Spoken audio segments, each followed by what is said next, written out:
Hey, Julie. Hey, Julie. Welcome to Hey, Julie, a podcast about nothing. It's almost about Big Brother. It's a podcast Elaine, almost about Big Brother. George, Kramer, Newman. We got the whole gang here. Jerry? Yeah. You're Jerry. So not related to this. Did you see that Alec Baldwin is going to have a reality show? I certainly did. So And there's like a fun poster of Yeah. him and his wife, and their kids are running amok, and they're they like, have so many kids. they have YouTube face. They're like, wow, what are we gonna do Yeah. with all these kids? It's going to be on And TLC. like, he maybe needs to pay some legal bills. Like, I That's don't know what's going on it's with the so Rust transparently situation. that like he must be uninsurable now on like regular productions, but for some reason he can do a reality show. But I just said like because I've watched a couple random episodes of 30 Rock recently. He's so good. Alec Baldwin is a genuinely incredibly talented man. He should not be Alec on Baldwin the is the fucking most famous actor of the 80s, other than like Harrison Ford. And if he just okay, sorry, not body shaming. I'm just saying if he just trimmed down a little, he'd still be like incredibly he is handsome, but he'd still be like top A-list Austin Butler-esque handsome. Like I just can't believe this. Well, I guess I can because yeah, he shot that person by accident. Alec Baldwin is 66 years old. What do you want him to do? That's still prime time for Hollywood men, though. Okay, can I just tell you? Yeah. I had a dream. Austin. We're off and running. I had a dream. There's no seasons of shows going on. If you're listening to this, you're a psycho. So everyone wants to hear about my dream. But it is like a little interesting. It's a little. I had a dream that Tim Robbins was in love with me and wanted to like take me away. Ooh.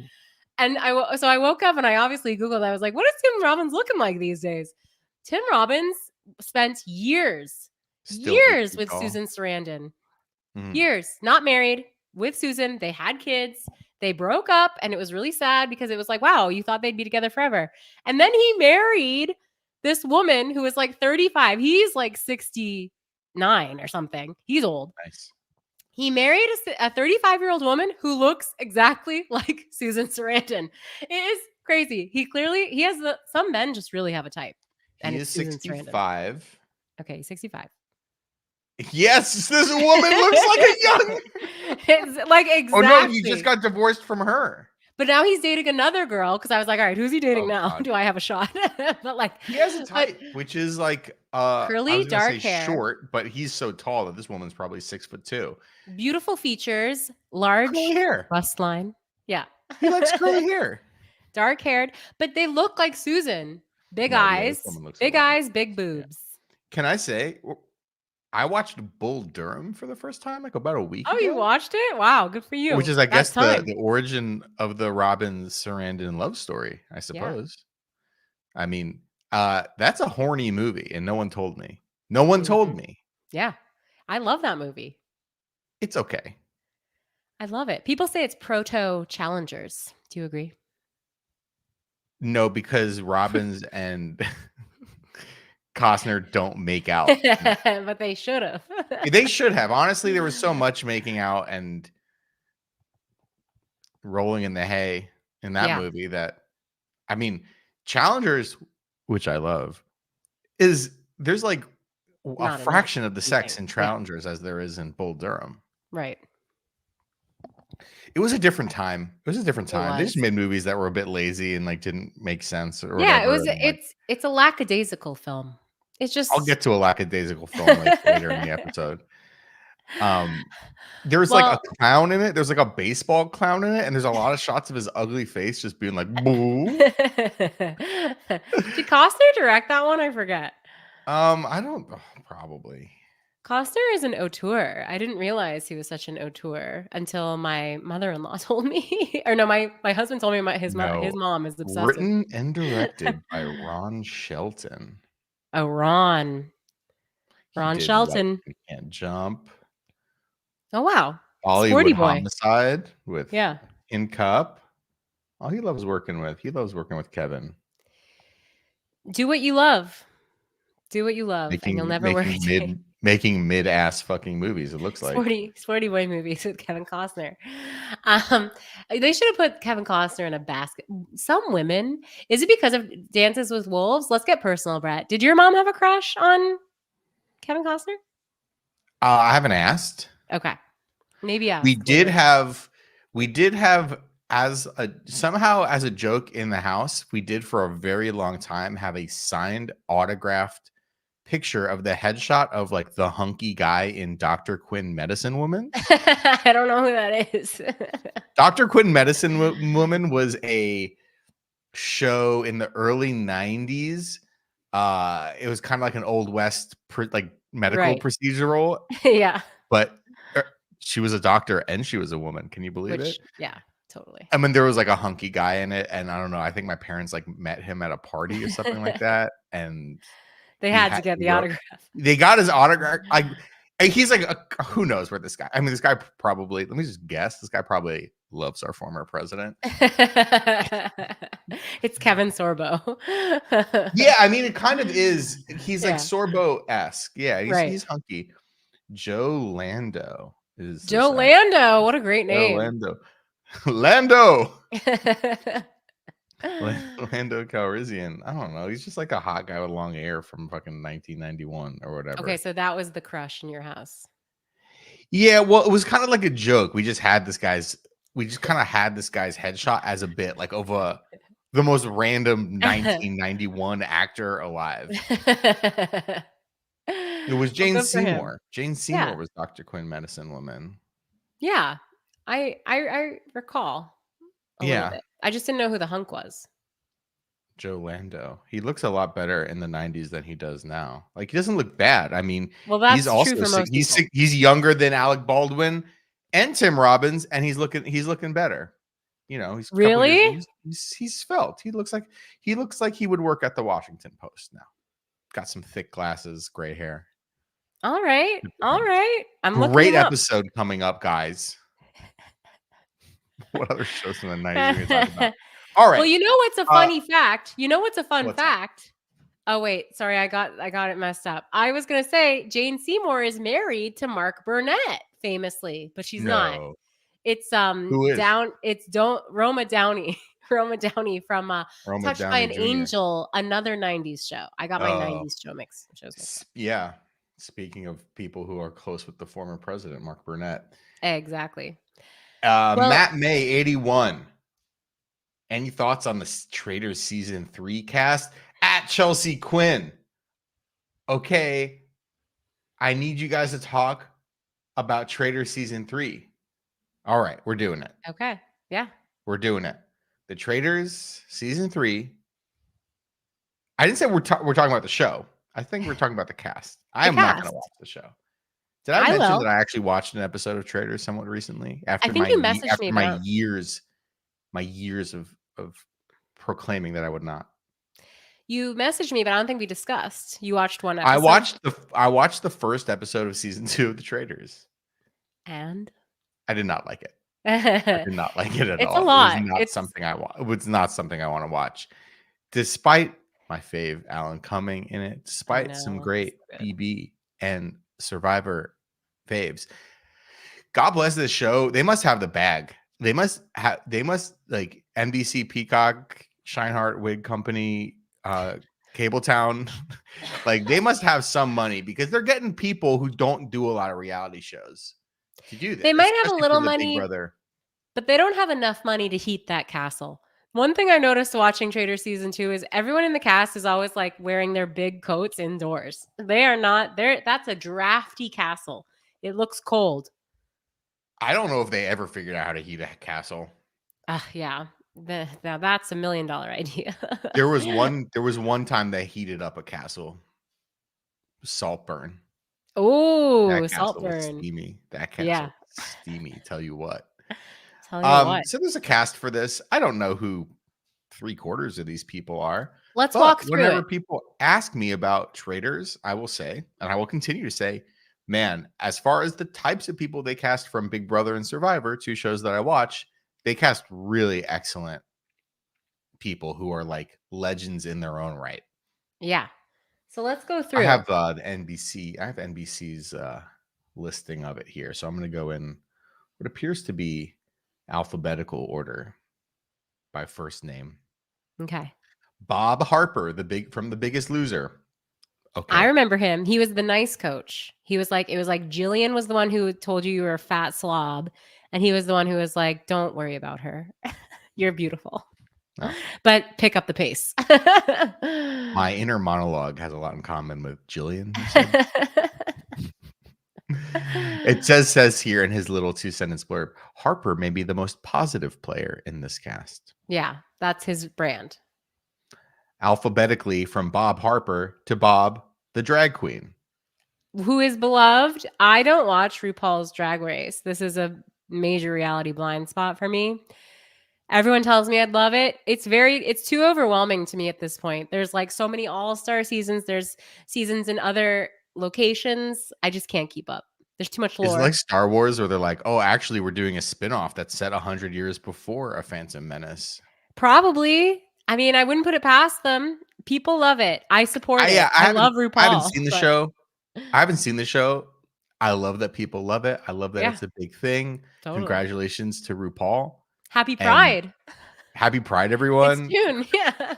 Like I did once when I was in at a previous job, I did have to go to a conference in New York at the Javits Center. Mm-hmm. And I was like, oh, wow, conference in New York, Javits Center, big conference center in New York City. Apparently we were like the small conference because it was DragCon the same days. And there was just like a separate smaller conference center underneath. And I'm showing up with everyone who was going to that. And I'm like, good for these people. They're all having a great time. Yeah. I'm unfortunately going to the podcast convention. Yeah, exactly. Losers. No one was dressed well there. Everyone was just great at the DragCon one. No one was just good at the podcast convention. Okay. A name we know. Brittany Haynes. Big Brother. Heard of her. Big Brother, but also Big Brother Reindeer Games. Reindeer Games. Most recently. We got to have Reindeer Games 2.0 this year. This December, I'm guessing we will. Yeah. Danielle, we're like 5 months away. 6 months away from more From Big Brother Reindeer Games. I logged into our Twitter account for the first time in months because I was like, I felt the wind. The wind felt warm. I was like, oh, it's summer. I need to start getting back into Big Brother, my Big Brother groove. So I logged into our Twitter account and I tweeted about how so excited I am. I'm so excited for BB26. That was a very Dani tweet. And you also gave up the fact that apparently every tweet from our account for the last 6 months has been from me. Don't you think people know that? People know us. I like to have plausible deniability with every tweet that comes from that account. That it's like, don't know who wrote it. Maybe. Don't know. Don't know. And if you arrest Danielle and I, we won't give each other up. Brett's tweets usually have, but I'll give some hints.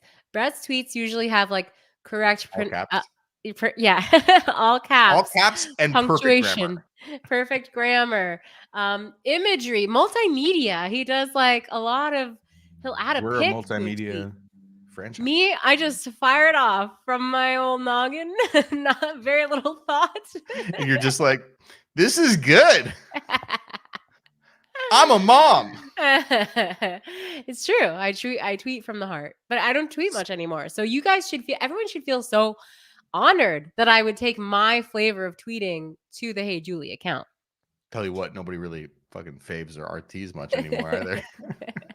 I would say that's you are not on X. That's stayed on Elon's X more than everyone went to Threads. Creative output, you know what I'm saying? Yeah. Speaking of moms, Carolyn from Survivor 44, Carolyn Weiger. Carolyn, the queen, a classic queen, the classic. Yeah. No one is ready for this. Well, who I really want to see Carolyn interacting with is whoever the John is of. Well, you didn't watch. The last season, there was just this random member of British Parliament, like the Speaker of the House, was part of the cast. That's coming up. John. That's coming up. That's coming up on this one. I don't know about. Yeah, there's another one this season, so I want Carolyn to be in an alliance with him because that guy last season was the best. Yeah. Good. We're happy to have her on the airwaves. Of course we are. Does this prevent her from being on Survivor 50? Probably not. Probably not. All right, here we get into the the nouns, the who, the what, the where, the Chanel Ayan from Real Housewives of Dubai. I'm somewhat familiar. I watched one episode of this. She's show. Beautiful. Whatever. Yeah, she's like a model. Chrishell Stause from something called Selling Sunset. Well, Selling Sunset is big. I can't tell any of the girls on Selling Sunset apart, but I know that it's a huge show. Okay. Whatever. Ciara Miller from Summer House. We will get into Summer House. Well, I watched this season. Something called Summer House later. Yeah. Brett's going to get an education in Summer House later. An Education. Remember how An Education was about Peter Sarsgaard having sex with a young what's her face? Carey Mulligan. This is our version. This is a reboot, really. Yeah. Of Summer House. Danielle Reyes, hey, from Big Brother season 3 and season 7 and Reindeer Games. The second best form of Big Brother, which of course comes after BBOTT. Obviously. Yeah, great. We love. I feel like we're just going through and being like, great or who. I know most of them, but we're gonna get to a couple who's for Dani. Okay. Do you have anything to say? We love Danielle Reyes. Like, yeah, of course. Like that is slam dunk. A slam dunk. Okay, I'm just gonna keep going. Dolores Catania from Real Housewives of New Jersey. This is a who for me. I don't watch this one. Okay. Moving on. Dorinda Medley, Real Housewives. This is a big get. Who you were just referencing, someone who comes in and is like the drunk housewife who causes chaos. That's Dorinda. Dorinda is literally like Edie Falco. Like she looks like Edie Falco. She does look like her, and she like kind of acts like Carmella. She's amazing. She does. She's wearing a very Carmella-esque I'd say like suit vest. Yeah. Suit blouse, sleeveless. She's beautiful. Situation. She's classy sometimes, but most of the time she's drunk. She's great.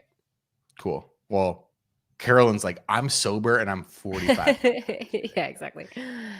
Dylan Efron from Zach's Down brother. to Earth with Zac Efron, the lesser known of the Efron siblings. Poor Goldie's crying. Even mention of Dylan Efron, the lesser known of the Efron siblings. Does that mean that there's another one?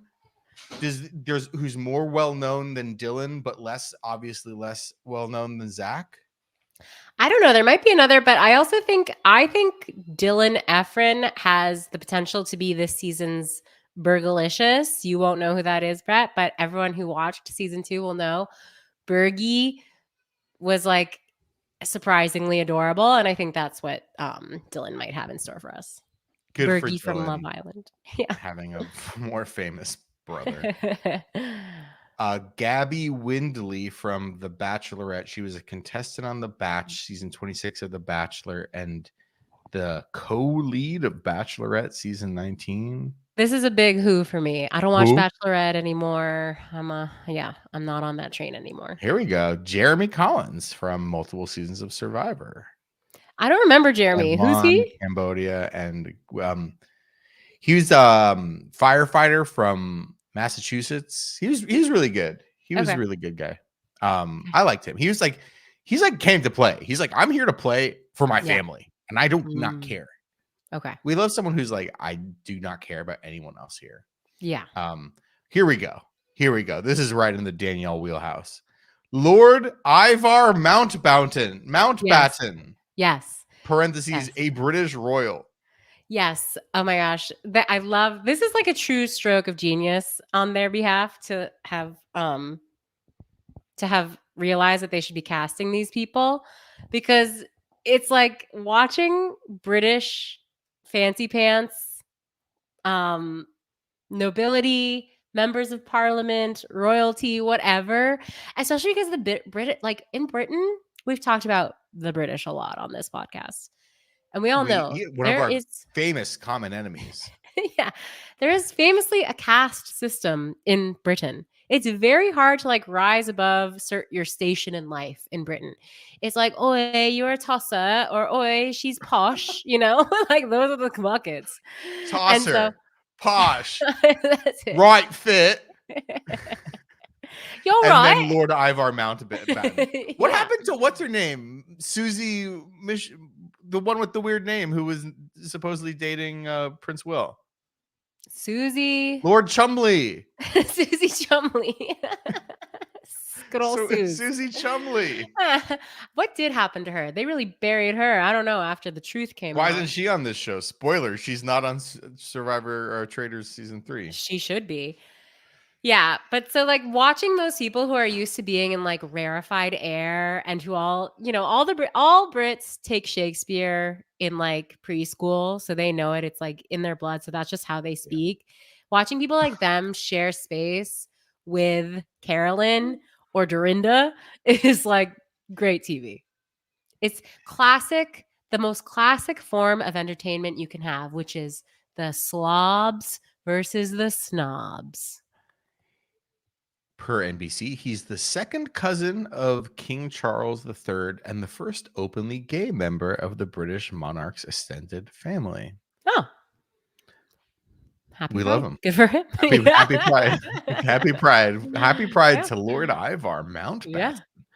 Nikki Garcia, professional wrestler. Who? Yeah. She performed under the name Nikki Bella. Oh, Nikki Bella. Okay, I know Nikki Bella. Twins. Yeah, I know her. She was like famous. She was engaged to John Cena, and he couldn't commit. I'm pretty sure. He just wanted to do Judd Apatow movies. Yeah, exactly. He talking about improving his station in life. He was done with the WWE. Oh yeah, he was ready to be in the box. He went from Tossa to Right Fit. Yeah. Rob Mariano, aka Boston Rob, and I love it says Survivor and Deal or No Deal Island. Big get. As everyone knows from Deal or No Deal Island, Boston Rob. Good for him. I don't know. This guy, does he even have a job? No, he's constantly on Survivor. So this, I think this might be a Dan. Dan from Big Brother was on last season of Traitors, and he did really badly. I think that might happen to Rob. These classic guys who like are so good on their own home turf, suddenly they meet the housewives and they're powerless. they get tossed out. Good for him being like one of the most famous Survivor players, but he kind of almost like feels like he's kind of like phoning it in. Doing it as a favor. Yeah. Exactly. Okay, moving on. Robin Dixon from Real Housewives of the Potomac. I saw a really funny tweet. Potomac. George Washington, Christmas morning. George Washington, John Adams, Robin Dixon, Robin with a Y. I am very familiar with Robin. I did watch this iteration of Housewives. I saw a great tweet that I will steal saying here, and it's that Robin Dixon is going to make Sheree look like Hercule Poirot. Like Robin, Hercule Poirot? No, who's Sheree? Sheree was on season 2 and she was absolutely useless, like completely did nothing the whole season. Like, she's going to seem like a pro compared to Robin. I'm saying right now, Robin's going to be a big nothing on this show. Okay, good. Well, she'll always be a nothing to me. Billy Joel wrote a song about that. Sam Asghari, actor and model. Well, I know you're not an actor because you're here, right? Well, you know who he actually is, right? It says the third husband of pop legend Britney Spears. Exactly. That's why he's cast. But he can't talk about Britney. There's no way he's going to say anything. I'm sure. Yeah, I'm sure. I don't know. I was going to say, I'm sure like her lawyers have prevented him, but it sounds like she doesn't have great lawyers. I think her lawyers are better now. Okay.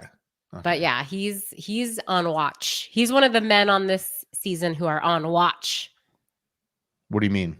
Like everyone's just waiting, frothing at them to hate them. Oh, okay.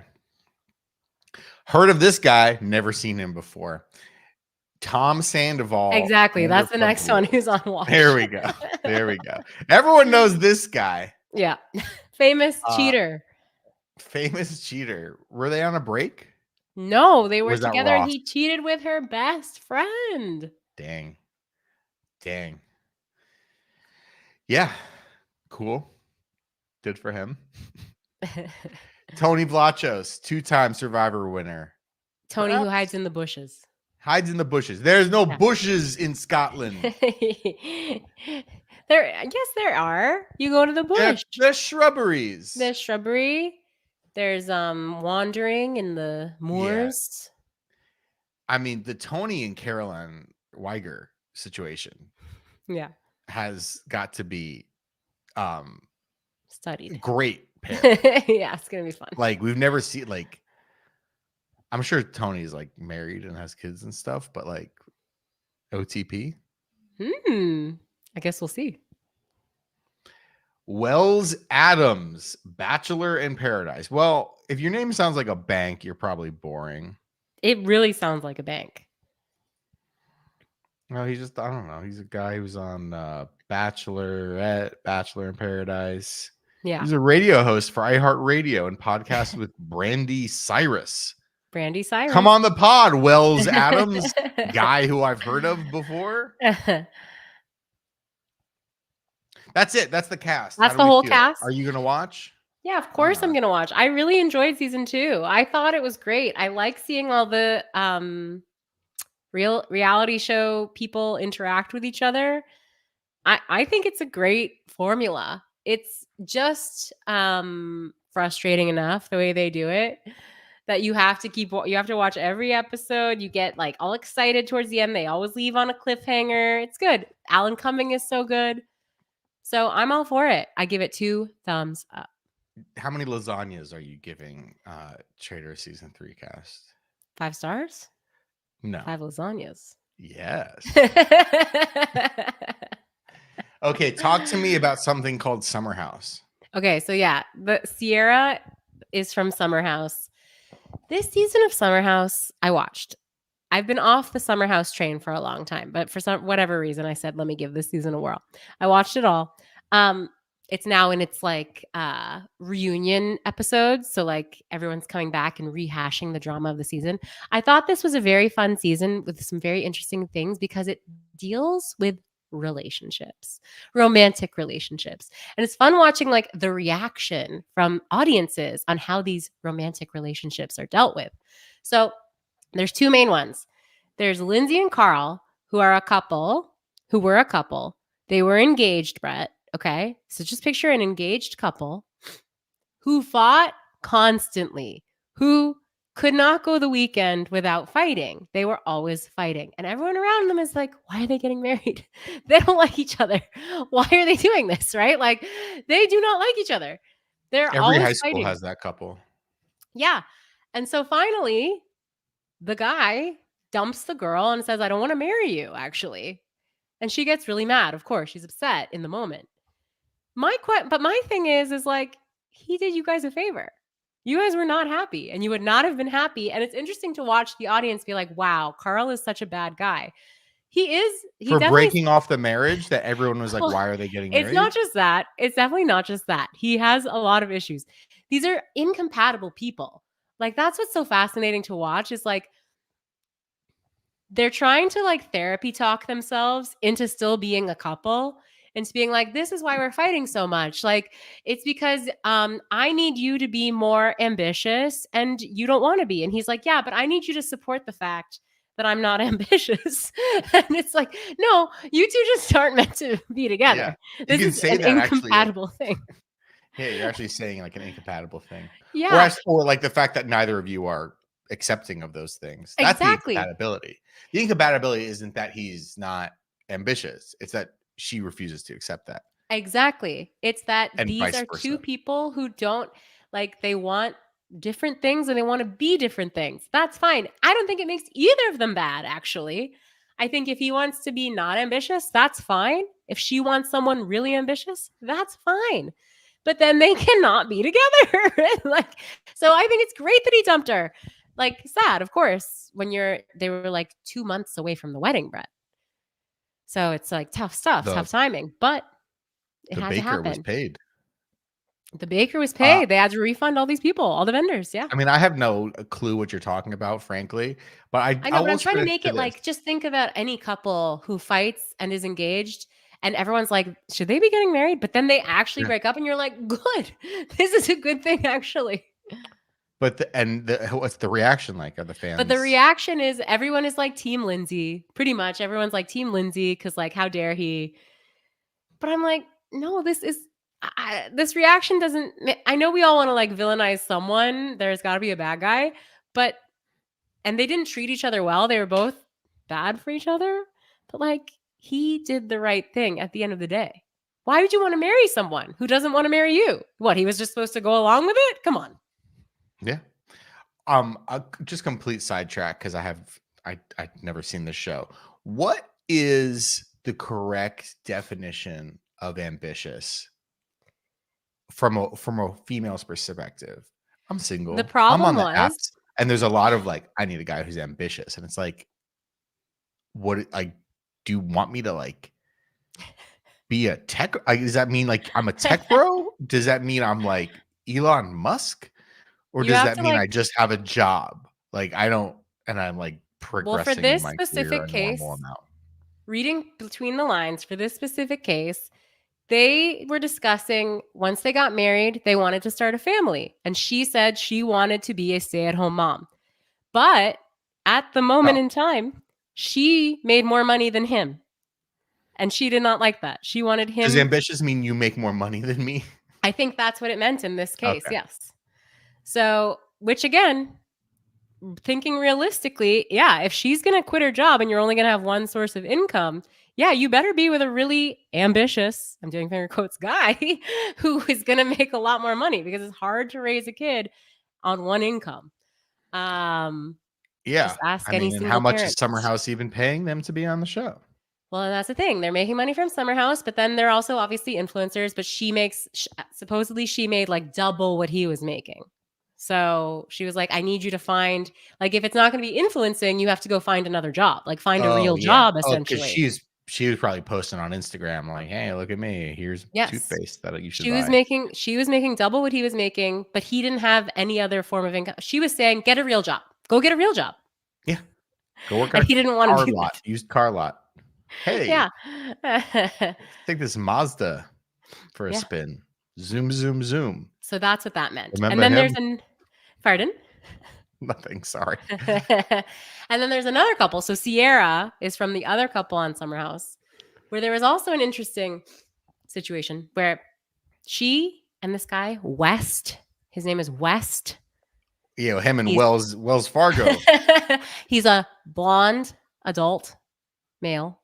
A blonde man? Yeah. Yeah. In this America? Yeah. They had instant chemistry. They were snuggling a lot, but she didn't want to hook up with him. She did not want to have sex. She made it very clear. She wanted to wait. She didn't want to just have sex. She wanted to be in like a committed relationship. Great. We love that. We respect it. It seemed like he respected it too. Pardon? She's like 50 Cent. He ain't into having sex. He's into making love. So true. So true. You know. But so generation. I guess they eventually, after the season ends, they like do it. And then he introduces her to his parents. He brings her to a wedding. And so she's thinking, we must be exclusive. We must be a couple. But then it turns out he was hooking up with other girls. Sandoval situation. Yeah. Well, they never had the exclusivity talk. Well, that's what is. No, I don't think they did. It's unconfirmed. Communication. Again, real life relationship stuff being discussed in Summer House. You got to communicate. But people are like, to be fair, she was like, I only am going to sleep with you if we're in like an exclusive relationship. So the fact that she did the terms were laid out. Yeah. So she now is going to be on this season of Traitors. So we'll see. Okay. Yeah. That's okay. Season. I'm loving it. Well, I love these discussions. I love looking at relationships through the lens of because these were real relationships, and it's fun to see them and how they are perceived by the fans. Remember when I was talking about Shogun 2 or 3 weeks ago? You're not glazed over. You found it fascinating. Because I'm a good co-host. So am I. Don't lie. I'm a bad co-host. I said, so am I. Oh yeah, you are. You are bad. Let's talk about some movies. I watched some movies this week. We watched some movies. We said we were gonna do a podcast last week. We didn't. I was sick, We watched as a you movie, can still hear. not together. We watched Furiosa, and I'm gonna talk about Hitman later. But I went to the IMDb page for Furiosa in prep, just so I could have the names of the actors, some fun facts and trivia at hand. I have a new crush from Furiosa. Oh, I know who your crush is, and I agree. We can get to that. And I have to talk about something else. I'm sorry. There is a banner ad on the IMDb page for Furiosa, and it said, "Busy this week." Busy this week? Yeah, we're all busy. We all have jobs. Maybe not the fella who doesn't have a job on Summer House. Not busy. Carl. Busy Phillips. Busy Phillips has a late night talk show on QVC Plus entitled "Busy This Week." How are we reacting to such a situation? It's so important to us. So important to this pod. We need to get cameras on Julie Chen immediately. Julie Chen is her number one booster. She's like stabbing the Busy Phillips voodoo doll right now. No, the Danielle. Julie hates Danielle for whatever reason. Someone posted like in our Discord a supercut. Julie hates Danielle. Danielle is the one who she said you look like. No, Danielle. Oh, Danielle Donato. Donato. Yeah. She said you look like Busy Phillips. There's a supercut of Julie being like really rude to Danielle for no reason, unprovoked, constantly. I saw that clip. It was really good. Yeah, it was really good. It was just Danielle like, is. Hey, you want to talk about your dad who you hate on live television? Why don't you tell him you love him right now? Your dad who you hate on live television right now on CBS. Would that be awkward for you if you had to stare at the camera and say "I love you" to your dad who you are like publicly hate on television? Danielle keeps coming back on these seasons for whatever reason. She knows Julie's gonna get her. She's gonna roast her, but she keeps coming back for more. Anyways, if you happy for business, I mean, we all have subscriptions to QVC Plus, the QVC streamer. So we can check that out. Some photos of Busy looking quizzical, laughing, doing a little funny face. Our girl is back, Danielle. Yeah, she's back. She's driving. For her. Okay. All right. Furiosa. We saw Furiosa, a movie that apparently not many other people saw. It flopped. Danielle. Flopped. It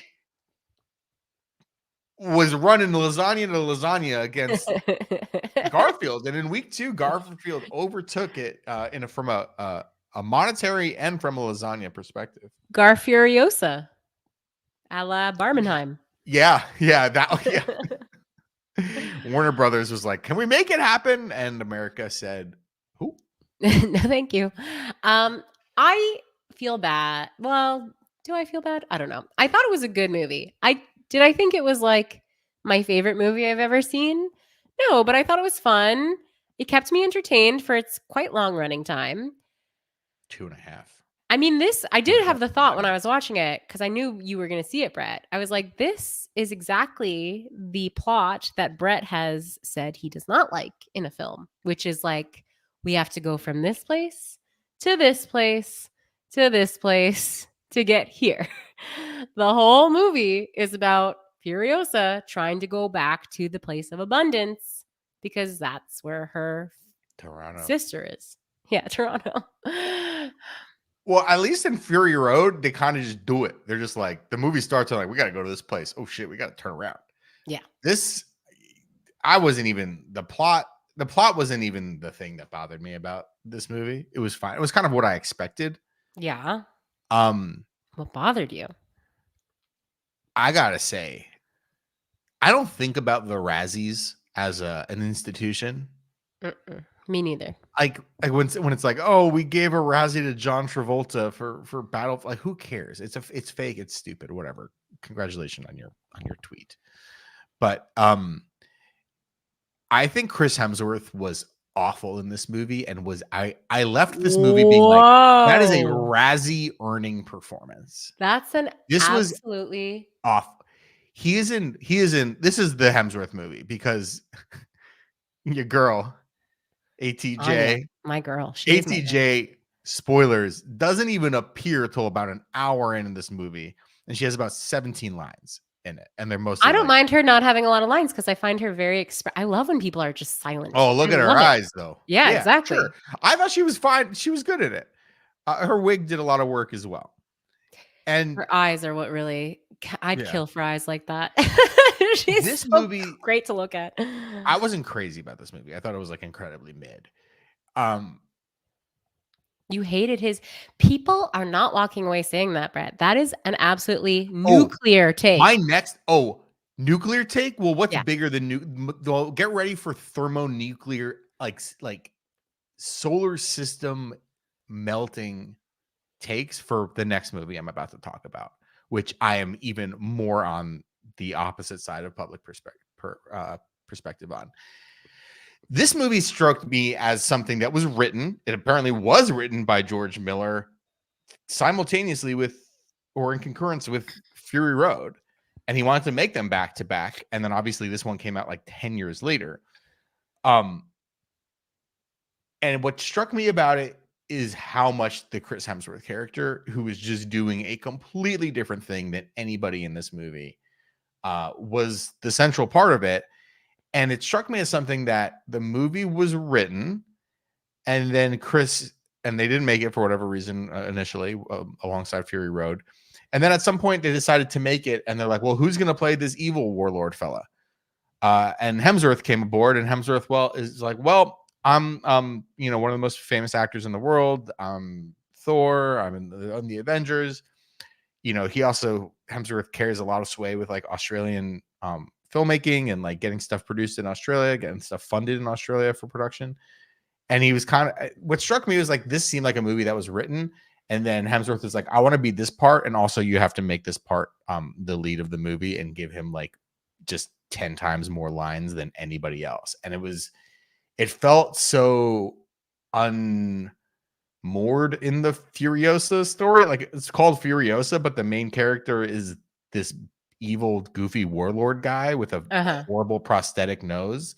It was just goofy and bad, and I just didn't think he was funny. I thought all the attempts at humor in this movie were kind of off the mark, and I don't know. It's just maybe something's wrong with me because I'm about to say the same things for the next movie, but like, spoiler, but like, I don't know. This just didn't do it for me. Some of the action sequences were cool, but like, I guess I'll transition back to you here. Pass the ball. There was one shining light in this movie. Is it my man? It's Tom Burke.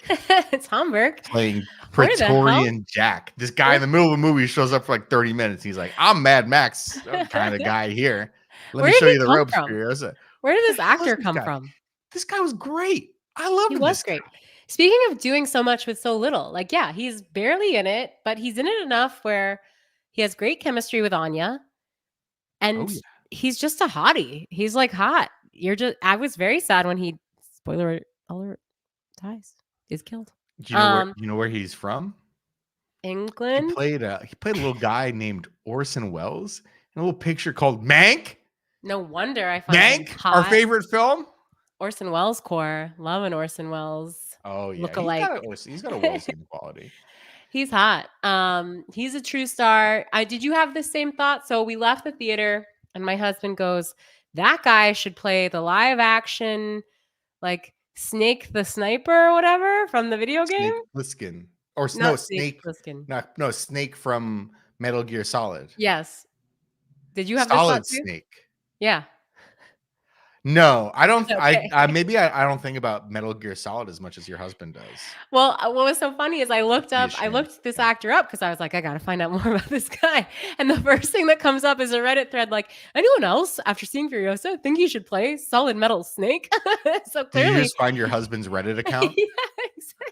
He posted real quick on the slide. Was his username like American Boy in Canada 23? Love my Canadian wife 21. Oh yeah, love my Canadian wife. That's what it should be. That's what it better be. Yeah.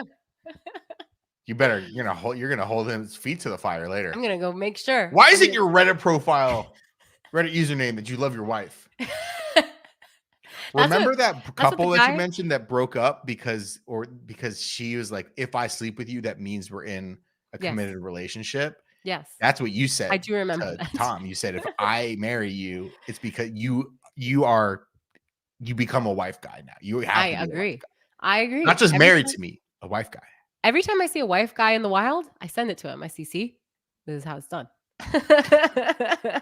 This guy was great. Like, this guy was great for 30 minutes. Good. I was like, let's see this guy in more movies. Yeah, no, he was good. But I thought it didn't bother me.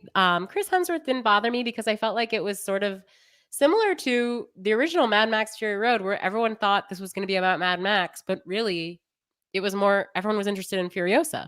So now we get the Furiosa movie and they introduce this other character that now everyone is talking about. That seems to be the tradition. So I'm okay with that.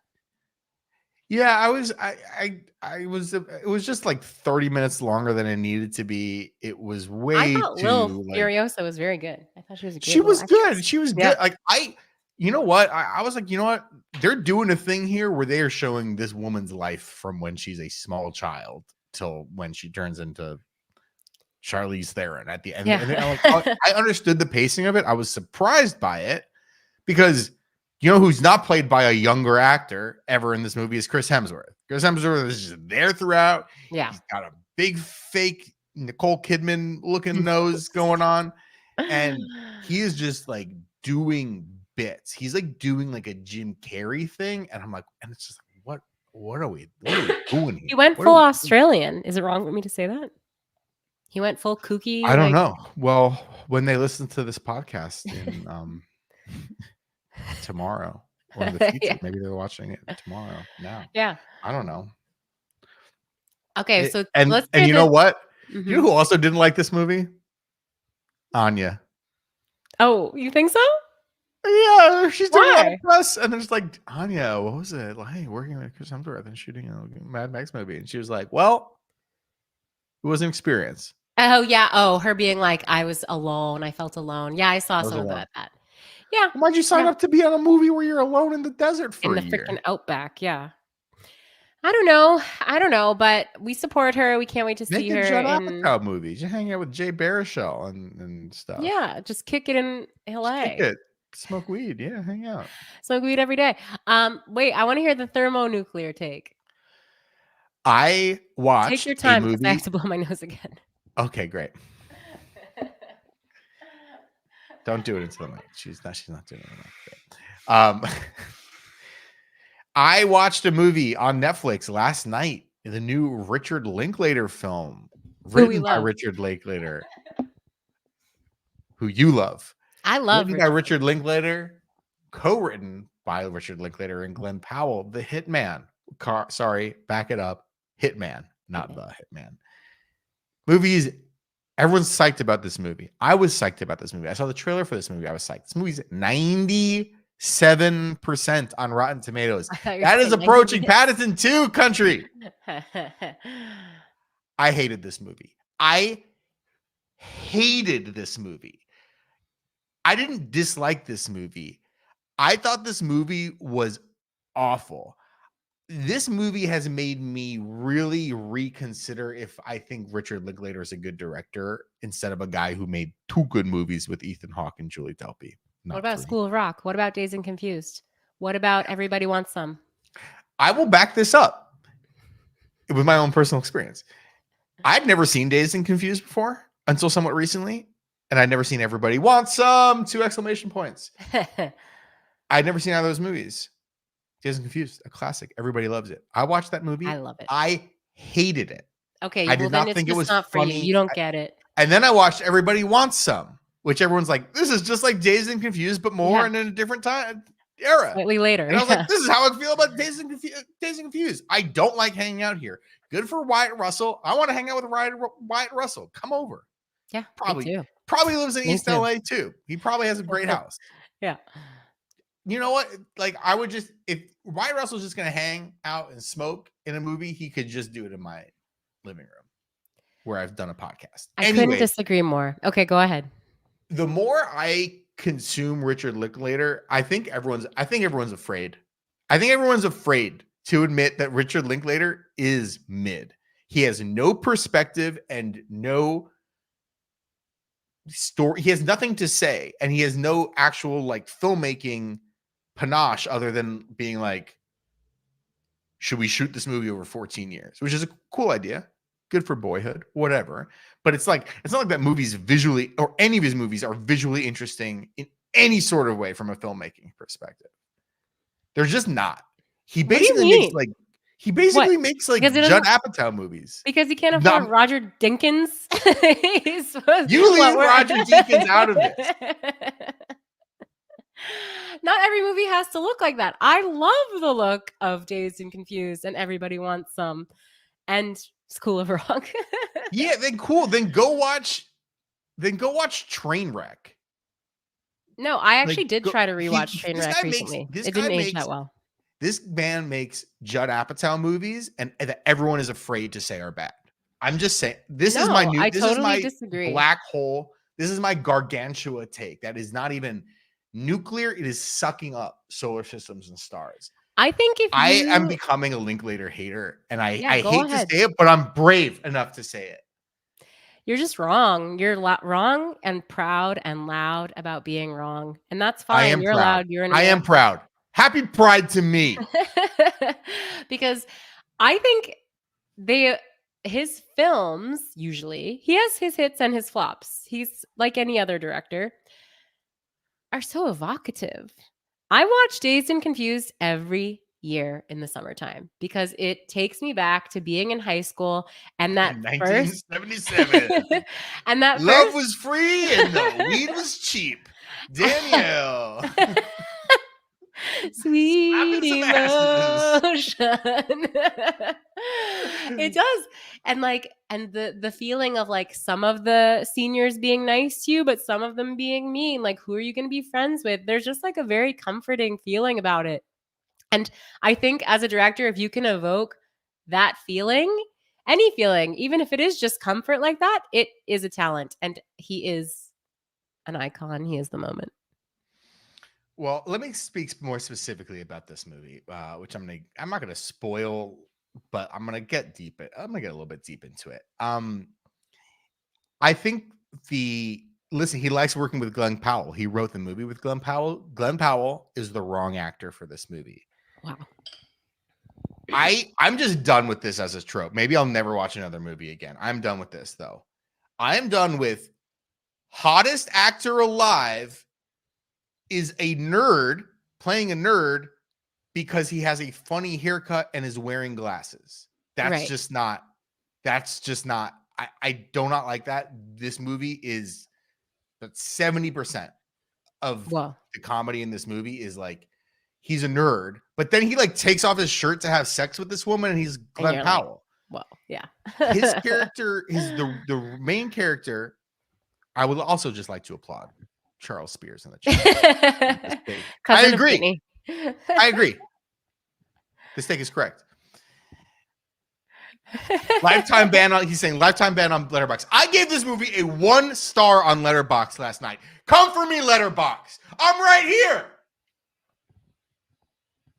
Anyways, this movie is about a nerdy guy who, for some reason, is a part-time with the legal mechanics of like how this police station works is the most insane thing I've ever seen in a movie. That's how it is in every. This guy is a nerd. He's a nerd who is like an ethics professor, but he's also like a part-time police officer with like legal duties and responsibilities. Do not ask me. Do not ask me. That is a full other podcast. But he's a nerd, but he has to play various hitmen, and he becomes full of charisma when he's a hitman. So there's all these scenes. 75% of the time, he's just the regular guy, and he's just like his performance sucks. But then when he plays the hitman, which is basically you basically see all the hitman stuff in the trailer. They're all just these really short 1-minute scenes where he has a ton of charisma, and you're like, wow, There's the Glenn Powell I know and love and whose chest I want to feel just for a minute. Just want to rub my hand on the peck. He got lost. Brett got lost in the sauce. No, but I got lost. No, but he really got. He really. It was very. What is interesting about like a nerdy person becomes? I'll talk about everything, everywhere, all at once. Did you see that movie? Do you remember it? Everything, everywhere, all at once. I had to turn it off because I was. Oh no. Sleepy. Okay. Well, Kei Kwan. Sorry, I'm butchering your name. Who won Best Supporting Actor for the movie? He's a nerdy, middle-aged Asian guy, and he plays the main character's husband, and he's kind of just like a dweeb and a dork and a pushover or whatever. And then as the movie develops, there's like 6 or 7 other universes, multiverses that they pop into. And there's this one that is very reminiscent of like a beautiful Wong Kar-wai movie, like In the Mood for Love or whatever. And in that one, he's like very smooth and dashing and wearing a tuxedo, and he says like the right thing and the romantic thing. It's a great thing. So when a character is a nerd and then they have to pretend to be like a charismatic jock guy, the actor needs to be a nerd. They can't be the jock and then put on glasses for 2 minutes to be like, I'm a nerd, and then be actually Glenn Powell underneath. It needs to be like Tony Shalhoub. Probably too old for this movie, but it needs to be like a Tony Shalhoub guy. He's a nerd. He's a professor. But you're describing so many, like, it's like a superhero cliche. It's like Clark Kent, Spider-Man. It's like they are all hot guys who wear glasses, and then they put on the suit, and suddenly you're Spider-Man. Clark Kent's costume, Superman's costume is Clark Kent. It's not Superman. That's who he truly is. He is, but Clark Kent is hot. But Superman is Superman. Clark Kent is the costume. Superman is his truest form. Okay. But as Clark Kent, these actors are hot. Henry Cavill? And then the rest of the time, it's like this comedy with Retta from Parks and Rec, who I like, but it's just like, it's not funny at all. This movie is trying so hard to be light and funny, and I just didn't think a single joke worked in this movie, and it's full of them. And I thought it was cliched. I thought the performance, like, I can't believe you watched. I'm gonna be there, and then podcasting with you about Twisters. Yeah, of course.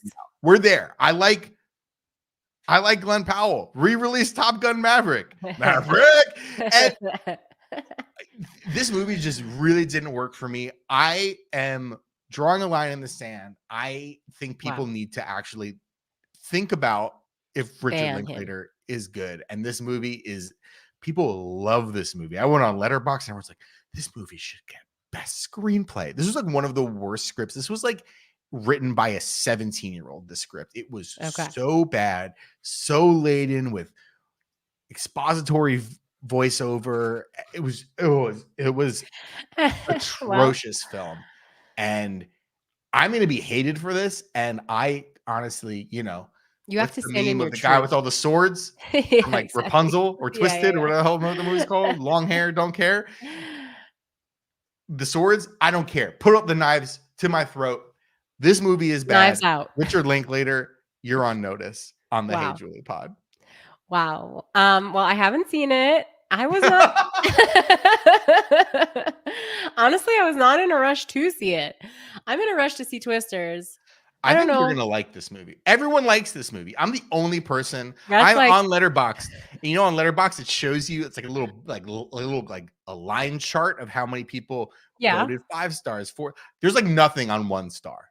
There's me on 1 star. There's it down. One person who's like, this movie sucked. Brett's like, only a loser and an idiot would love this movie. Danielle, you're gonna love it.